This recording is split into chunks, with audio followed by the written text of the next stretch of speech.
యొక్క ప్రభు మహాకృప చేత రక్షించబడినటువంటి మనము, ప్రభు యొక్క రక్తము చేత విలువ పెట్టి కొనబడినటువంటి మనము ఈ లోకములో ఆయనే దేవుడిగా కలిగి జీవిస్తున్న మన జీవితాలలో మనకి కష్టం వచ్చినా, సమస్యలు వచ్చినా, అనారోగ్యం వచ్చినా, మరణం వచ్చినా కూడా ఆయన కాపాడుతాడు అన్నవారు దేవుని స్తోత్రం చెల్లించాలి. దేవునికి మహిమ. అయితే ఎవరిని కాపాడుతాడు? దేవుని స్తోత్రం. ఎవరిని కాపాడుతాడు? ప్రభువు కొరకు జీవిస్తున్నటువంటి మన జీవితాలలో కొన్ని లక్షణాలు మనం కలిగి ఉండాలి. ప్రభువా ప్రభు అంటే దేవుడు మనల్ని కనికరిస్తాడు అనేది మాట మరి మంచిది. ప్రభు కనికరిస్తాడు, కనికరము గల దేవుడు. అయితే దేవుని యొక్క శక్తిని, దేవుని వాక్యాన్ని ఎరిగినటువంటి మనము ఏది సత్యమో, ఏది అసత్యమో, ఏది క్రమమో, ఏది అక్రమమో, ఏది మంచిదో, ఏది చెడ్డదో ఎరిగిన మన జీవితాలలో మంచిని కలిగి దేవుణ్ణి వెంబడించినప్పుడు మరణం వచ్చినా సరే ప్రభు నిన్ను కాపాడతాడు. దేవుని స్తోత్రం. ఇదిగో మరణము వరకు సదాకాలము ఆయన నిన్ను కాపాడును. ఎవరిని సదాకాలము ఆయనను కాపాడును? దేవుని వాక్యంలో అనేకమైన భక్తులు ఉన్నారు. ఈ యొక్క మధ్యాహ్న కాల సమయంలో హిజ్కియా అనే రాజుని గురించి మీ మధ్యన నేను ధ్యానం చేయడానికి ఇష్టపడుతూ ఉన్నాను. ఈ హిజ్కియా అనేటువంటి వ్యక్తి రాజు, యూదా రాజు. ఈ హిజ్కియా గురించి కొన్ని మాటలు చదివి దాని యొక్క లక్షణాలు మీకు తెలియజేసి, ఎందుకు దేవుడు హిజ్కియాని మరణం నుండి తప్పించి 15 సంవత్సరాల ఆయుష్ ఇవ్వటానికి గల కారణాలు ఏంటి మీకు చెప్పాలని ఇష్టపడుతూ ఉన్నాను.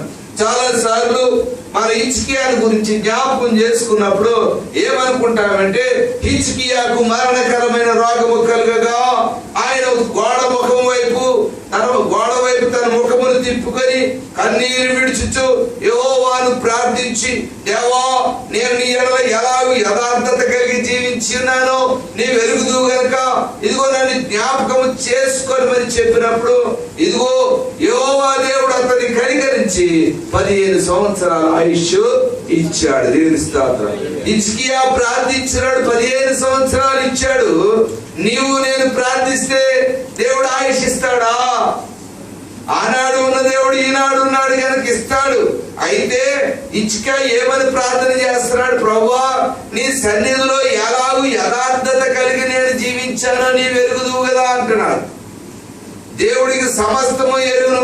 ఇదిగో నేను యథార్థత కలిగి జీవించాను ప్రభువా అని అన్నప్పుడు దేవుడు తన యొక్క జీవితాన్ని చూసి, ఓహో ఈ హిజ్కియా యథార్థత కలిగి జీవించాడు కాబట్టి నేను 15 సంవత్సరాల ఆయుష్ ఇచ్చాను. కాబట్టి నీవు నేను ప్రార్థించి, ప్రభువా నాకు ఈ కష్టం ఉందయ్యా, నాకు ఈ శ్రమ ఉంది, ఇదిగో నాకు ఈ మరణకరమైన పరిస్థితి ఉంది కాబట్టి నన్ను తప్పించు. నేను ఈ లోకంలో ఉన్నప్పుడు రెగ్యులర్ గా దేవుని మందిరానికి వెళ్ళాను, పాటలు పాడాను, వాక్యం చదివాను, అప్పుడప్పుడే కొంచెం తప్పిపోయాను కానీ మిగతా అంతా బాగుంది అంటే ప్రభు తప్పిస్తాడంటే మరి నాకేది తెలియదు. కానీ దేవుని వాక్యము, దేవుడు కృపామయుడు. ఏమండి? అయితే దేవుని వాక్యాధారంగా దేవుడు హిజ్కియాని తప్పించడానికి గల కారణం, నేను యథార్థముగా నడిచాను. అప్రైట్నెస్ అంటారు ఇంగ్లీష్ లో. యథార్థముగా నడిచాను అన్నప్పుడు నిజముగా నేను హిజ్కియా యథార్థత కలిగి జీవించాను. చూద్దాం 2వ రాజుల గ్రంథము 18వ అధ్యాయము 3వ వచనం చదివి సహాయం చేయను. 324వ పేజీ.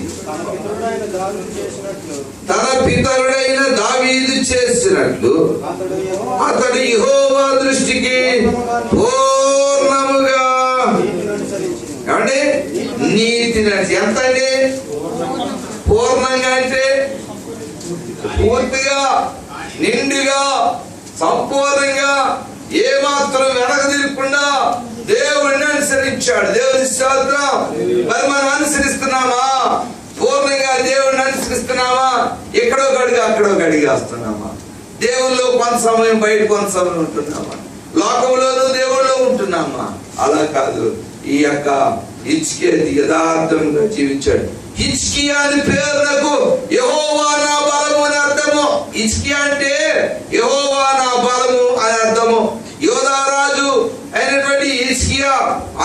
రాజ్యాధికారంలోకి వచ్చినప్పుడు అతడు 25 సంవత్సరముల వయసు గలవాడు. ఎన్ని సంవత్సరాలండి? ఆ రాజుకి ఎన్ని సంవత్సరాలు? 25 సంవత్సరాల వయసులో యూదా రాజ్యాన్ని పరిపాలించడానికి వచ్చాడు. తండ్రి పేరు ఆహాజు, తల్లి ఏమో అబియా. ఈమె జకర్యా కుమార్తె. బైబిల్ గ్రంథంలో ఇక్కడే వ్రాయబడి కాబట్టి నేను రాసుకున్నాను కాబట్టి మీకు చెప్తా ఉన్నాను. మీరు బైబిల్ సంపూర్తిగా చదివితే మీకు కనబడుతుంది. తండ్రి పేరు ఆహాజు, తల్లి పేరు అబియా, జకర్యా కుమార్తె.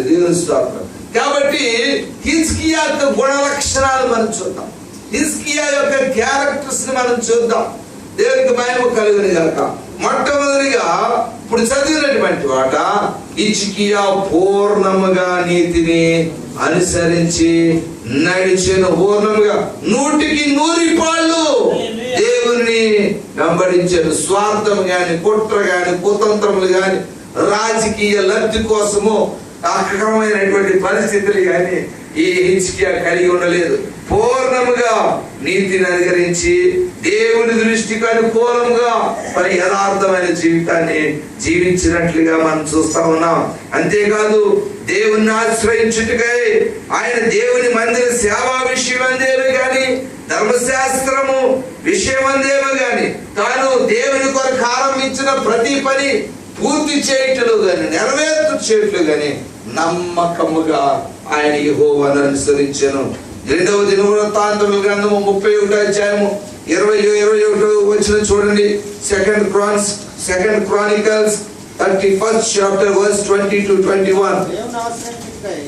దేవుని ఆశ్రయించుటకై దేవుని సేవ మందిర విషయములో ధర్మశాస్త్రమందేమి, ధర్మమంతటి విషయమందేమి,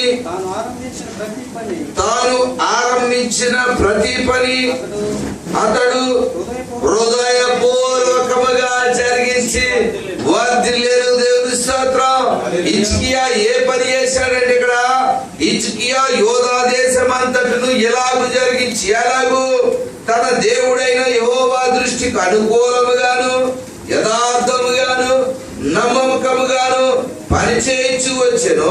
తన దేవుని ఆశ్రయించుటకై దేవుని మందిర సేవ విషయమందేమి, ధర్మశాస్త్ర విషయమందేమి, ధర్మమంతటి విషయమందేమి, తాను ఆరంభించిన ప్రతి పని అతడు హృదయపూర్వకంగా జరిగించి వర్ధిల్లేను. దేవుని స్తోత్రం. చాలా సార్లు విశ్వాసులమైనటువంటి మనం దేవుని విషయంలో ఎలాంటి ఉద్దేశాలు కలిగి ఉంటాం. మన పని మంది. హిజ్కియా తన రాజ్యాధికారి అనుభవించినప్పుడు ఆ యవన ప్రాయంలో, ఆ 25 సంవత్సరాల యవన ప్రాయంలో రాజుగా చేయబడినటువంటి అతడు సుఖభోగముల యందు గాని, తనకున్నటువంటి మరి స్థితిగతులను బట్టి, తనకున్నటువంటి ఆస్తిపాస్తులను బట్టి, తనకున్నటువంటి పదవి అధికారాన్ని బట్టి అతడు ఏమాత్రం గర్వలేగలేదు. దేవుని పని చేయటానికి తన మనస్సును కుదుర్చుకున్నాడు. దేవుని స్తోత్రం. ఈ లోకములో జీవిస్తున్నటువంటి ఈ లోకములో ఆయన బిడ్డలుగా జీవిస్తున్న మన జీవితం, నీ యొక్క ఆలోచనలు ఎంత మట్టుకున్నాయి? దేవుని కొరకు, దేవుని మందిర సేవా విషయంలో దేవుని పని జరిగించడానికి నీకేనాడైనా యథార్థముగా అనుకూలంగా ప్రవర్తించడానికి నీవు నడుచుకుంటున్నావా లేదనేది ప్రశ్న. ఈ హిజ్కియా దేవునికి యథార్థంగా అనుకూలంగా జీవించాడు. దేవుని స్తోత్రం. ఎవరైనా పోలాడుకో, స్టాప్ ఇట్. ఇక్కడ మనం చూసినట్లయితే ఈ యొక్క హిజ్కియా నమ్మకంగా ఆలోచనలు కలిగి మనం కూడా మన జీవితాలలో అనేకంగా మనకి పనులు ఉంటా ఉంటాయి. మనకి ఇచ్చిన ఉద్యోగాలు కానీ, మనకి ఇచ్చిన కుటుంబ విషయాలు, మనకి ఇచ్చినటువంటి కష్టాలు, సమస్యలు ఉన్న ప్రతి దాంట్లోనూ మనం ఉండిపోయి దేవుని కానీ, దేవుని పనిని కానీ, దేవుని సేవా విషయంలో కానీ, యథార్థముగా నడుచుకునే విషయంలో కానీ అంత కేర్ తీసుకోరు ప్రజలు. విశ్వాసులు అంత పెద్దగా పట్టించుకోవటం లేదు. అయ్యో, దేవుని కలిగి ఉన్నాం కనుక మనం ప్రత్యేకంగా జీవించాలి. అబద్ధాలాడకూడదు, దొంగతనం చేయకూడదు, మోసం ఉండకూడదు, అసూయ ఉండకూడదు, అల్లరితో కూడిన పాటలు ఉండకూడదు, మత్తతులు ఉండకూడదు, ఏమండి శరీర కార్యాలు మనలో ఉండకూడదు అని సంగతి తెలుసు, మర్చిపోతాం. పాటించాలి. తెలియక కాదు, దేవుని వాక్యాలను చదువుతూ ఉంటారు, దేవుని వాక్యాలు వింటూ ఉంటారు, కానీ విన్నవి ఆ సమయంలో గుర్తుకు రాదు. ఎందుకు గుర్తుకు రాదంటే యెహోవా ధర్మశాస్త్రమును దివారాత్రము ధ్యానించువాడు ధన్యుడు. దేవుని స్తోత్రం. నీకు వాక్యం తెలిస్తే కాదు, తెలిసిన వాక్య ప్రకారం నువ్వు జీవించాలి. ఆ వాక్యాన్ని నీవు మరి ఉపయోగించి శత్రువుని జయించాలి. దేవుని స్తోత్రం. యేసు ప్రభుకి దేవుని వాక్యం తెలీదా? తెలుసు. యేసు ప్రభుకి ఆశ్చర్య కార్యాలు చేయలేడా? చేయగలడు. యేసు ప్రభు అనేకమైన మహత్కార్యాలు చేయగలడు. అయినప్పటికీ మీరు ఆలోచన చేసినట్లయితే యేసు ప్రభు బాప్తిస్మం తీసుకున్న తర్వాత 40 దినములు ఉపవాసం ఉన్న వెంటనే, ఉపవాసము దినములు పూర్తయిన వెంటనే ఆయన ఆకలి కొనెను. ఆకలి కొనిన వెంటనే ఈ టెంప్టర్ ఎవరు? ఈ శోధకుడు, ఈ అపవాది, ఈ సైతాను వెంటనే యేసు ప్రభు దగ్గరికి వచ్చాడు. యేసు ప్రభుతో అంటున్నాడు, ఇగో నువ్వు దేవుని కుమారుడు గనుక ఈ రాళ్ళు రొట్టెలగినట్లు ఆజ్ఞాపించి తిను అంటున్నాడు. యేసు ప్రభుకు తెలుసు టెంప్టేషన్స్ మనం ఎలా జయించగలము. ఇగో అనేకమైన టెంప్టేషన్స్ వస్తూ ఉంటాయి. యేసు ప్రభు ఇదిగో తనకున్నటువంటి అధికారాన్ని గాని, తనకున్నట్టు దాన్ని గాని కాదంటలేదు, ఉపయోగించట్లేదు. కానీ మనుషులు రొట్టె వలన మాత్రము కాదు గాని దేవుని నోట నుండి వచ్చు ప్రతి మాట వలన జీవించిన దేవుని స్తోత్రం. హల్లెలూయా. ఆడు తల ఉంచుకున్నాడు. అప్పుడు అది ఓయ్ కుదరదు. దేవుని వాక్యాన్ని ఉపయోగించాడు. నీకు తెలుసా? దేవుని వాక్యాన్ని ధ్యానం చేయాలి. స్తుతి, ఆరాధన, పదే పదే దేవుని వాక్యాన్ని ధ్యానిస్తూ ఉండాలి. దేవుని స్తోత్రం. ధ్యానించకపోతే ఏదో ఆలోచనలు. చాలా మందిని చూస్తూ ఉంటారు, ఎక్కడో ఉంటారు, ఇక్కడే ఉంటారు, మనసు ఎక్కడో ఉంటారు. కారణము వారు ఉండాలని కాదు, వారికి ఉన్న పరిస్థితులు అలాగే. అయ్యా, దేవుని సన్నిధిలో నీ మనసుని దేవుని వైపు తిప్పుకొని ఆయనను పూర్తిగా వెంబడించుట, అనుసరించుట మనం నేర్చుకోవాలి. దాన్ని మనం సాధన చేయవలసిన వారుగా ఉంటా ఉన్నాం. కాబట్టి హిజ్కియా మరణకరమైన రోగం నుంచి తప్పించబడటానికి మాటలు చెప్పి తప్పించబడలేదు. ఆయన పూర్తిగా, దేవుని స్తోత్రం, ఆయన పూర్ణముగా నీతిని అనుసరించి, అనగా 100కి 100 పాళ్ళు ప్రభువుని, యెహోవా దేవుని వెంబడించాడు.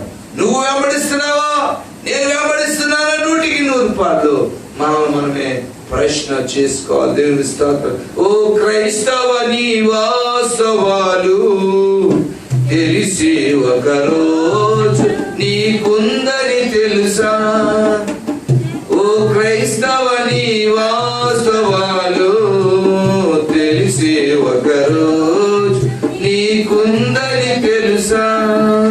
దైవ త్రాసులో తూయగా నీవు తేలికై పోదు. ఆయన త్రాసులో నిన్ను తీయగా నువ్వు తేలికైపోతావా?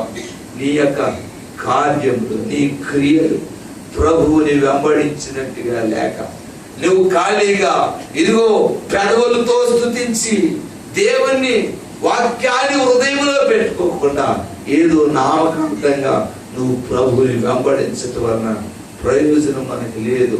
ప్రభువుని పూర్ణంగా మనం వెంబడించాలి. దేవుని స్తోత్రం. పూర్తిగా ప్రభువుని మనం వెంబడించాలి. ఎప్పుడైతే పూర్తిగా నువ్వు వెంబడిస్తున్నావో శ్రమలో నుంచి ఆయన నిన్ను తప్పించదు. దేవుని స్తోత్రం. నీ కష్టంలో నుంచి ఆయన నిన్ను తప్పించదు. దేవుని స్తోత్రం. నీ యొక్క ఉపద్రవాల్లోంచి ఆయన నిన్ను తప్పించరు. దేవుని స్తోత్రం. అనేకమైనటువంటి ఆశ్చర్య కార్యాలు మన పరిశుద్ధ గ్రంథంలో మనము చూడగలం. దేవుని స్తోత్రం. రెండవ గుణ లక్షణము, ఈ హిజ్కియా విగ్రహారాధనను ఖండించెను. అంతకుముందు ఇశ్రాయేలు రాజుల్ని, అంతకుముందు యోధా రాజులను మనం చూసినట్లయితే ఆ ఉన్నత స్తంభములను కట్టడం, ఆ యొక్క పర్వతములతో చట్టున ఈ దేవతా విగ్రహాలు పూజ చేయటం మానలేదు. 7 రాజులైన తర్వాత వాటిని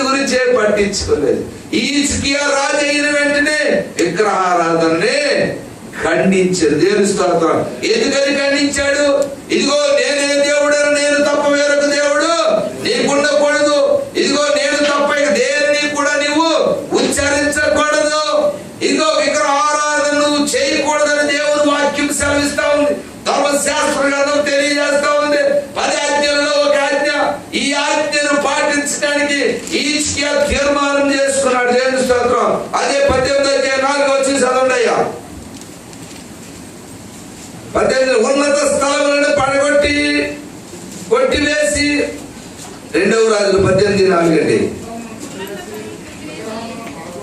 ఉన్నత స్థలములను కొట్టివేసి విగ్రహములను పగులుగొట్టి దేవతా స్తంభములను పడగొట్టి మోషే చేసిన ఇత్తడి సర్పమును చిన్న భిన్నములుగా చేసెను. దానికి ఇశ్రాయేలు నెహుష్టాను పేరు పెట్టి దానికి ధూపం వేయించి వచ్చిండ్రి. అతను ఇశ్రాయేలు దేవుడని కాబట్టి ఇక్కడ విగ్రహారాధన ఆయన ఖండించాడు. ఉన్నత స్తంభములను కొట్టివేశాడు, విగ్రహాలను పగలగొట్టాడు, దేవతా స్తంభములను పడగొట్టాడు, మోషే చేసిన ఇత్తడి సర్పమును చిన్న భిన్నములుగా చేశాడు. మానవులు సృష్టించినటువంటి ఈ దేవతలకు, మానవులు సృష్టించిన విగ్రహానికి కన్నులుంటాయి కానీ చూడవు, నోరుంటుంది కానీ మాట్లాడదు, చెవులుంటాయి కానీ వినవు, ముక్కుంటారు కానీ వాసన చూడదు. ఆ విగ్రహాలను మీరు పూజ చేస్తా ఉన్నారు, ఆ విగ్రహాలు మొక్కుతూ ఉన్నారు, ఎవరికి పట్టింపు లేదు. ఇగో పత్రికలు అన్నమాట మనం జ్ఞాపకం చేసుకోవాలి. అందరూ తమ సొంత కార్యములనే చూసుకొస్తున్నారు. ఎవరండి? ఎవడు కుటుంబం వాడిది, ఎవడు పరిస్థితి. అందరూ తమ సొంత కార్యములనే, ఎవరికాడి సొంత డబ్బా కట్టుకోవటమే, ఎవరికాడు కొట్టుకుంటాం, ఎవరి పని ఆడదా. ప్రభువును వెంబడిద్దాం. అయ్యా ప్రార్థన చేసుకుందామా, ఉపవాసం ఉందామా, 2 గంటలు కలిసి ప్రార్థన చేద్దామా, స్తుతియాగం చేద్దామా, రాత్రంతా కలిసి దేవుని మహిమపరుద్దామా. కొన్ని ఆలోచనలు మనకు ఉండాలి దేవుని గురించి. ప్రార్థన ధూపం వేద్దామా, దేవుని సన్నిధిలో పాటలు పాడి నాట్యం ఆడదామా, దేవుని గురించి తెలియజేద్దామా. ఆలోచనలు నీలో ఉండాలి. నీకొక మంట ఉండాలి. ప్రభు నిన్ను రక్షించుకున్నాడు, నీకొక మంట ఉండాలి. నా ప్రభు కొరకు నేను ఏదైనా చెయ్యాలి, తెలుస్తా, ప్రభువు నేను వెంబడించాలి. నేను చెప్తా ఉంటాను మీకు, క్రైస్తవులు ఈనాడు ఈ కంఫర్ట్ జోన్ నుంచి రావట్లేదు. మరి చక్కగా ఆశీర్వదించబడతా ఉన్నారు. They have everything.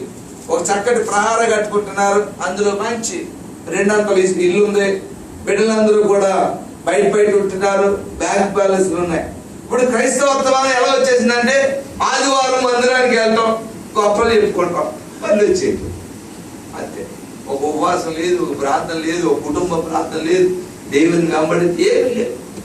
ఏమి అది కూడా ఏంటంటే జనాలు గొప్ప చెప్తూ, మా అబ్బాయి ఎక్కడ ఉన్నాడండి, మా అమ్మాయి ఎక్కడ ఉందండి, ఇగో మాకు ఎంత బ్యాలెన్స్ ఉందండి, ఇంతే. కారుకి ఎంత ఇస్తాడయ్యా అంటే ఇలాగా. ఇంకొక రకం ఉన్నారు, కాలేజీలో బహిరంగంగా వేస్తూ ఉంటారు. ఎక్కువ పలానా వాళ్ళు ₹1,00,000 ఇచ్చారు, ఆయన పేరు శిలాపలకం మీద. ఎక్కడండి? అక్కడ వేయాలి. నేను కాదంటలేదు, నేను విమర్శించలేదు. కానీ వీటన్నిటిని బట్టి నువ్వు దేవుని పూర్తిగా అనుసరించినట్ల ఆయన పైవేషమును చూచేవాడు కాదు, ఆయన హృదయాలను చూచే దేవుడు.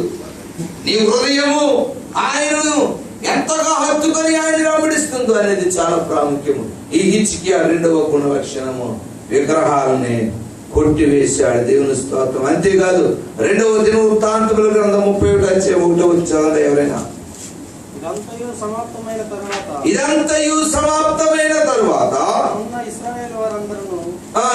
అక్కడ ఉన్న ఇశ్రాయేలు వారందరూ యోధా పట్టణములకు పోయి, యోధా దేశం అంతటిని, ఒక్క చోటు కాదండి, మొత్తం యోధా దేశం అంతటిను, బెన్యామీను, ఎఫ్రాయిము, మనష్షే దేశముల యందంతటిను ఉన్న విగ్రహములను నిర్మూలము చేసి దేవతా స్తంభాలను ముక్కలుగా నరికి ఉన్నత స్థలములను బలిపీఠములను పడగొట్టిరి. తరువాత ఇశ్రాయేలీయులందరూ తమ తమ పట్టణములలో ఉన్న తమ స్వాస్థ్యములకు తిరిగి వెళ్ళారు. దేవుని స్తోత్రం. ఇది హిజ్కియా రాజు. అతడు మరి ముందుకు వచ్చి ఆ పని చేయకపోతే ఈ ప్రజలు రారు. కాబట్టి హిజ్కియాకు ఉన్నటువంటి ఆశ ఏంటంటే, హిజ్కియా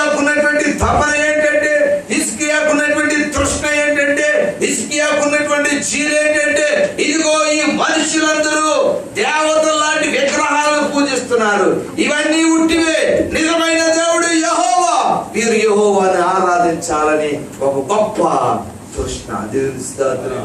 మనం ఎక్కరించి వాడాలి మధ్యాహ్నం కాదు. నీకు ఎంతటి ఆశ ఉంది ప్రభు, ఎంతటి తృష్ణ ప్రభు కలుపుతుంది. ఎప్పుడు నీరసంగానే మనం పురుకొల్పుకోవాలండి. మనం పురుకొల్పుకోవాలి. పాటలు పాడుతూ నాట్యము చేయాలి. దేవుని గురించి ఉత్సాహధ్వని చేయాలి. 150 కీర్తన చేస్తే గంభీర ధ్వని గల తాళములతో ఆయనను స్తుతించుడే. దేవుని స్తోత్రం. అంతేకాదు యేసు ప్రభు వెళ్ళక ముందు చెప్పాడు, నేను సర్వలోకములకు వెళ్ళి సర్వజనులను నాకు శిష్యులుగా చేయుడి. నమ్మి బాప్తిసం పొందిన వాడు రక్షించబడు, నమ్మని వారికి శిక్ష విధించబడు.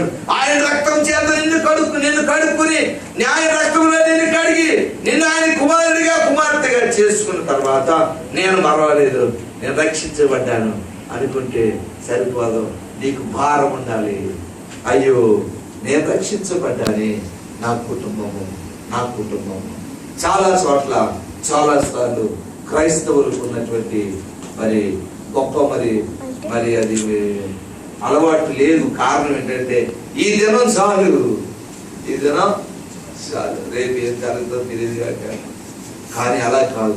ప్రభు రాకడ వచ్చే సమయాల దగ్గర పని రేపేమి జరుగుతుందో మనకి తెలియదు కాక. ఇక్కడే ఒకరికి నువ్వు స్వార్థను ప్రకటించాలి. దేవుని స్తోత్రం. ఇక్కడే నువ్వు ఒకరికి దేవుని గురించి చెప్పాలి, యేసయ్య గురించి చెప్పాలి, నీ సాక్షిని చెప్పాలి, ఆయన నీ జీవితంలో చేసిన ఆశ్చర్య కార్యాలు తెలియాలి. ఎప్పుడైతే నువ్వు ఆయన అలాగే వెంబడిస్తావు, దేవుడు నిన్ను చూచే దేవుడు. దేవుని స్తోత్రం. హిజ్కియాను చూచే దేవుడు నిన్ను కూడా చూస్తాడు. విగ్రహారాధనను అసహించుకోవాలి. కానీ విగ్రహారాధన చేసే వాళ్ళని ప్రేమించి వాళ్ళ యొక్క రక్షణ కొరకు ప్రార్థన చేయాలి. దేవుని స్తోత్రం. అదే ఎప్పుడైతే మనం అలాంటి దీక్ష కలిగి ఉంటామో ఆకాశం నుండి చూచుచున్న దేవుడు తప్పక నిన్ను కరుణించు. దేవుని స్తోత్రం. హల్లెలూయా. మూడవ లక్షణం, మొట్టమొదటి లక్షణం ఏంటండి? జాగ్రత్త మర్చిపోవద్దు. హిజ్కియా పూర్ణముగా నీతిని అనుసరించిన, అనగా దేవుణ్ణి 100కి 100 యథార్థముగాను నీతితోనూ అనుకూలముగాను ఆయనను వెంబడించారు. రెండవది విగ్రహారాధనను ఖండించారు. ఇప్పుడు మనం విగ్రహారాధన చేయట్లేదని అంటారు. వాస్తవమే, మీరు పూజలకు విగ్రహాలు చేయట్లేదు. కానీ దేవుడు అనే మాట ఏంటంటే, నేను తప్ప వేరొకరిని నీవు పూజించుకోడు. కాబట్టి మనలో విగ్రహాలు ఉండకూడదు. ఇర్మియాలో ఉంటుంది, వీరు హృదయములలో విగ్రహములను పెట్టుకుని నా దగ్గరికి ప్రార్థన చేయడానికి వస్తున్నారు, వీళ్ళు ప్రార్థన నేను వింటాను అంటున్నాడు. హృదయంలో విగ్రహాలు పెట్టుకుంటాం, అంత పెద్ద విగ్రహాన్ని.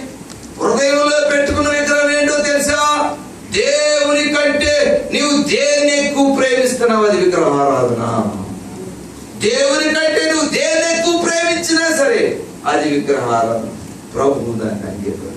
కాబట్టి ఆ విగ్రహాలు నువ్వు పడగొట్టాలి, ఆ విగ్రహాలు నువ్వు కూల్చివేయాలి, సమూలం నాశనం చేసేయాలి.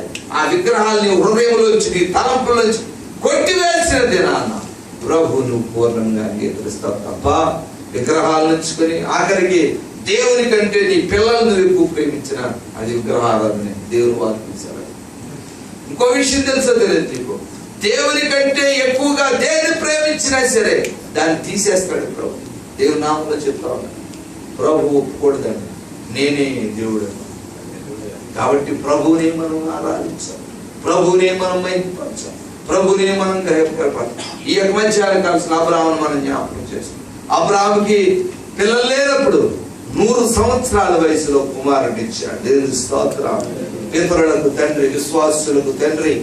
కాబట్టి ఇచ్చిన తరువాత అబ్రాహాముకి ఇచ్చిన కుమారుడు ఇంచుమించు 13-14 సంవత్సరాల వయసు ఉంటుందేమో. దేవుడైన యెహోవా అబ్రాహాముని పిలిచి, అబ్రాహాము, రాత్రి సమయంలో పిలిచాడు, అబ్రాహాము, నీకున్న ఒక్కగానొక్క కుమారుడిని నాకు బలి అంటాడు. తండ్రి హృదయం ఇరిగిపోయి ఉండొచ్చు. ఎంత ఆలోచన చేశాడు నాకు తెలియదు. మరలా వృద్ధాప్యంలో పిల్లలు పుడతారన్న గ్యారంటీ ఉండదు. ఇంకొక మానవుడైతే ప్రభు నిడిచిపెట్టేస్తాడేమో నాకు తెలియదు. కానీ ఈ అబ్రాహాముని ఏమంటాడంటే, రాత్రి చెప్పాడు ప్రభు, రాత్రి అంతా ఆలోచించాడేమో నాకు తెలియదు. కందల కడి లేచాడు. దేవుని స్తోత్రం. హల్లెలూయా. పెందల కడేలు తెచ్చాడు, ఇస్సాకుని వెంట పెట్టుకున్నాడు, ఇతర పరివారాన్ని సిద్ధపరిచాడు. భార్యతో చెబుతున్నాడు, నేను కొండ మీదకి వెళ్ళి బలిచ్చి వస్తానంటున్నాడు. ఎవరికి చెప్పలేదు. ప్రభువు అబ్రాహాముతో చెప్పినటువంటి మాటను 100కి 100 పాటించాడు. దేవుని స్తోత్రం. అది నీకు కావాలి, అది నాకు కావాలి. ప్రభు కోరుకునేదంటే ఇదిగో లేక లేక పుట్టిన కుమారుని అయినా ఇస్సాకుని అబ్రాహాము విపరీతంగా ప్రేమించాడేమో మనకు తెలియదు బైబిల్ గ్రంథంలో. ఆ యొక్క దానికోసము ప్రభు ఒక పరీక్ష పెడుతున్నాడు. ఈ శ్రమ పరీక్ష ఓర్పును, ఓర్పు సహనం కాదు,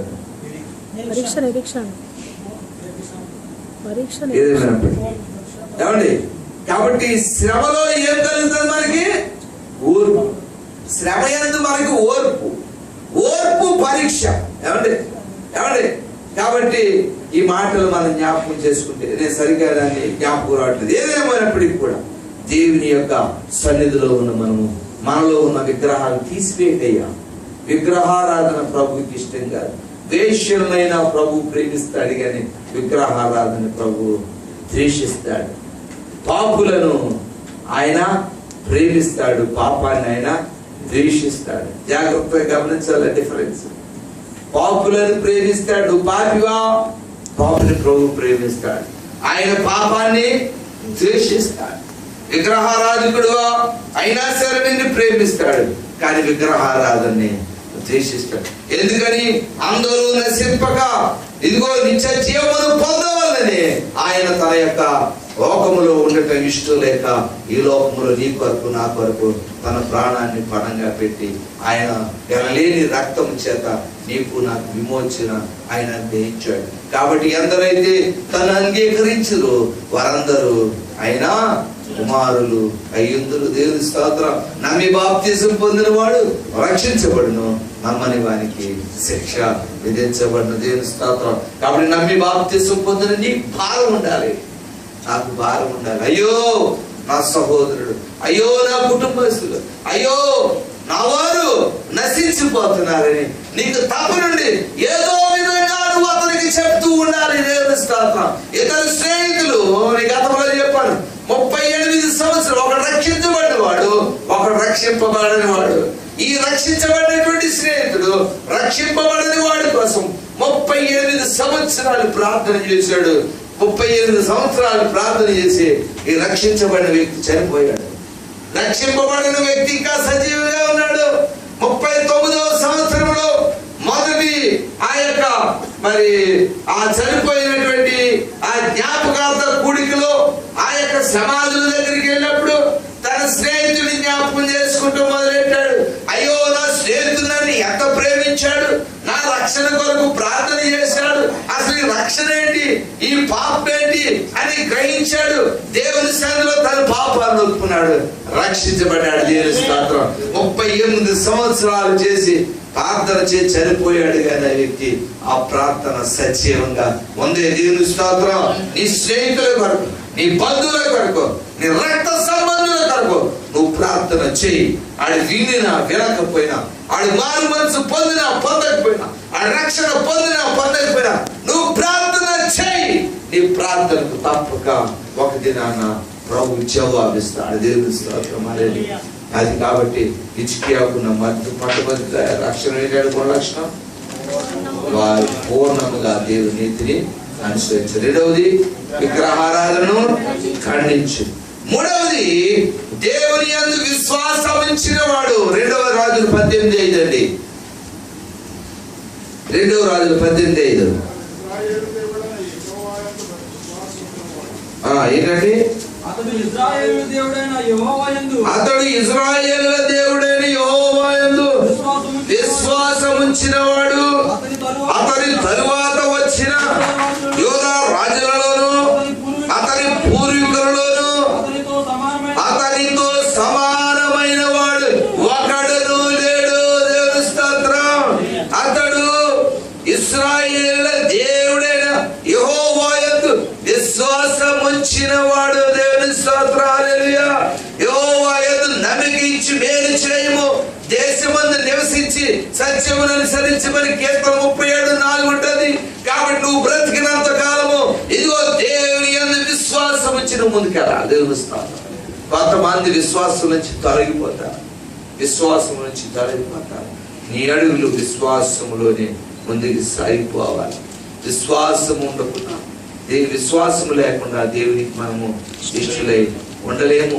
విశ్వాసం లేకుండా నా దేవుడు గొప్ప దేవుడు, నా దేవుడు శక్తిమంతుడు, నా దేవుడు నన్ను అంతవరకు కాపాడుతాడు, నన్ను నిత్య జీవానికి నడిపిస్తాడని ఒక గొప్ప నిరీక్షణ ఉండే నువ్వేం చేయాలంటే దేవుని యందు విశ్వాసం ఉంచాలి. కొంతమంది ఏం చేస్తారంటే ఇవాళ విశ్వాసం ఉంటుందో రేపు ఉండదు, మళ్ళీ ఎవరో చెప్తే మళ్ళీ వస్తాడో విశ్వాసం. అలా కాదు. అందుకే అపోస్తలుడు శిష్యులు ప్రభువుని అడుగుతారు, అయ్యా మమ్ములని విశ్వాసం ముందు వృద్ధి పొందించు. ఏం చేయాలంటే ప్రభువా నాకు అది, నాకు ఇది, నన్ను అది పెంచు, ఇది పెంచు అని అడుగుతారు చాలా మంది. అడగొద్దని అంటలేదు, అడగండి. ఇది కూడా అడగండి, ప్రభువా నన్ను విశ్వాసముందు వృద్ధి పొందించు, విశ్వాసముందు నన్ను పెంచు, దినదినము నన్ను పెంచు అని మనం ప్రభువుని అడగాలి. ఎందుకో తెలుసండి, విశ్వాసము లేకపోతే